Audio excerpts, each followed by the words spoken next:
Hey, so we've got two simultaneous equations here, and we are asked to find the values of m for which there are no solutions, and also for which there are infinite solutions.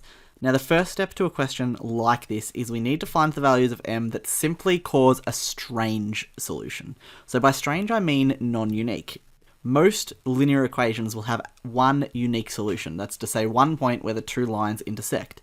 The only exception to that rule is when the lines are parallel, or when they're lying on top of each other. Where the lines are parallel, they don't cross at all, which is the scenario that's given by no solutions. And where the lines overlap, they intersect at every single point, which is where you find infinitely many solutions. But as you can imagine, those circumstances are pretty specific. So our first step is to simply find the values of m that have either no solutions or infinite. Then we dig a little deeper and decide which is which. Now, very simply put, lines will have either no solutions or infinite solutions when their gradients are identical. So with two linear equations like this, one of the best ways you can tackle it is to find the gradient of each line and then let them equal each other and see what values of m would cause these lines to be parallel. Now, in order to find the gradient of a linear equation, it's easiest to get the y by itself. So in the first equation, I am simply going to rearrange the problem until y is by itself, and then I'll be able to read the gradient off the equation. I'm going to do the same thing with equation number 2.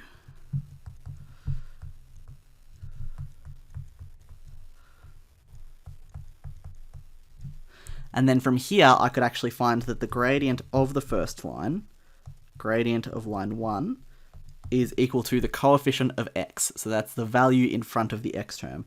Now in this case, that would be negative m over 3.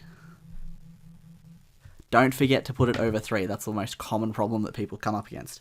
For the gradient for line number 2, we again just look at the coefficient of x, which would be negative 4 over 4 plus m.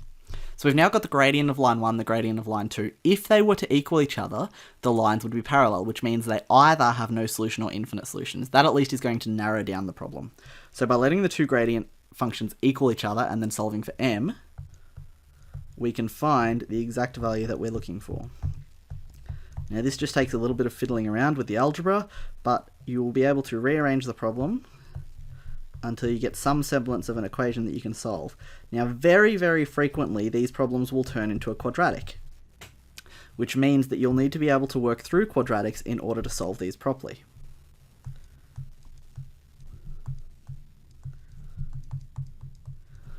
Once we've got a quadratic, it's very simple just to rearrange it, and so we've got everything on the one side.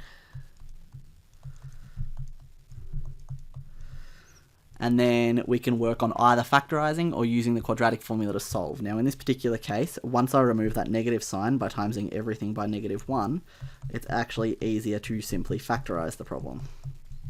So we need factors of 12 that add to 4, specifically factors of -12 that add to 4, and those in this particular example would be a +6 and a -2. Which means that m is either equal to -6 or m is equal to +2. Now this gives us the scenarios where the lines are parallel, but it doesn't tell the difference between the two answers. We actually haven't answered the question yet, but we are so close it's not funny.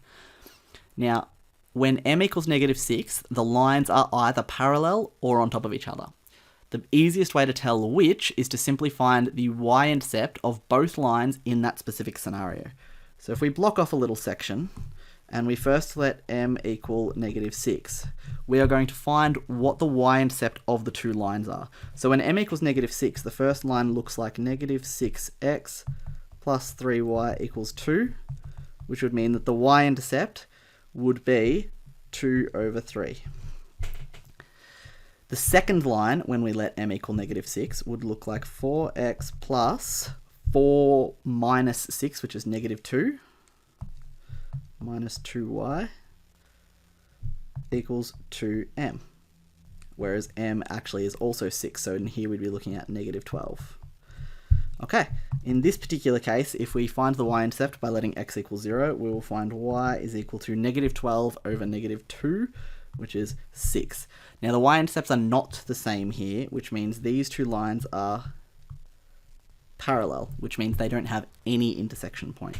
Now we look again at the other scenario where m equals 2, and we do have to check both, because just because the first set gave parallel lines, which is no solutions, it doesn't mean that the second set will automatically give the opposite.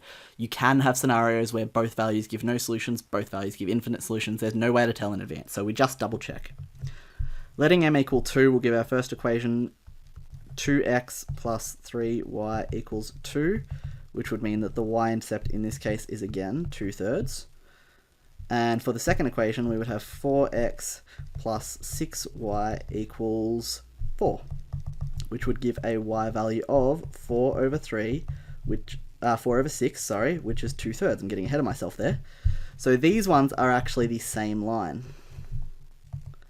Now, in order to actually answer the question, very simply put, parallel lines are no solutions, and the same line are infinite solutions. So the values for m that cause no solutions is, very simply, m equals -6. The value that causes infinite solutions, m equals 2. If m were any other values, these lines would simply cross at a unique solution and continue on their way.